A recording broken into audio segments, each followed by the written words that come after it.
If you're anything like me, you're not up until coffee's in the cup. And the best cup of coffee starts with good grounds. Then you've got to put them in this grinder and get them just perfectly ground for a French press. Now, this coffee bean was cruelly torn from its home environment and placed over an intense fire to bring out the richest notes in it. Just before it was packaged and sold to another cruel human who put it in a grinder and then poured hot water over it. You know something? The scripture says, we glory in tribulation also, knowing that tribulation worketh patience. But let patience have a perfect work, that you may be perfect and entire, wanting nothing. Our Creator has a specific plan for our life. And when we learn to trust Him, when we learn to rest in His hand, when He chooses and selects us for His own special purposes, and we yield to those purposes rather than resisting them, He does something with our lives that we never could have done. Something complete and whole. The Master of our salvation became perfect through His sufferings.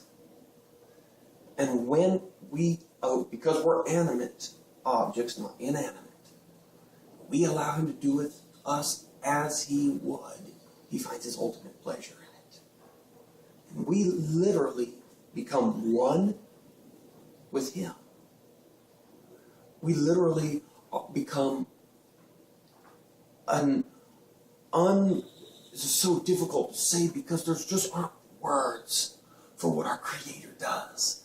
There aren't words for who our Creator is. The best we can come up with is amazing.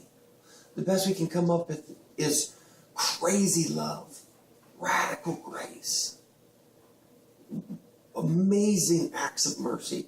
But those don't begin to explain who God is. But we literally become one with Him. We begin to reflect Him in all that we do. We become the greatest desire of His heart. And when we do, we find the desire of our own hearts met. We find our greatest desire satisfied. We find our fulfillment and contentment being exactly what He created us to be. And no one of us is alike. Because we're being led by the Spirit, because we're yielding to Him. We're each a unique creation. That's why comparing ourselves to each other is so wrong. There is no other unique creation like you that could fulfill God's heart in the way that you do. Embrace the life that He's chosen for you today. Whether it seems good or not, embrace it. It's the only life you get. It's the only life. Enjoy the ride.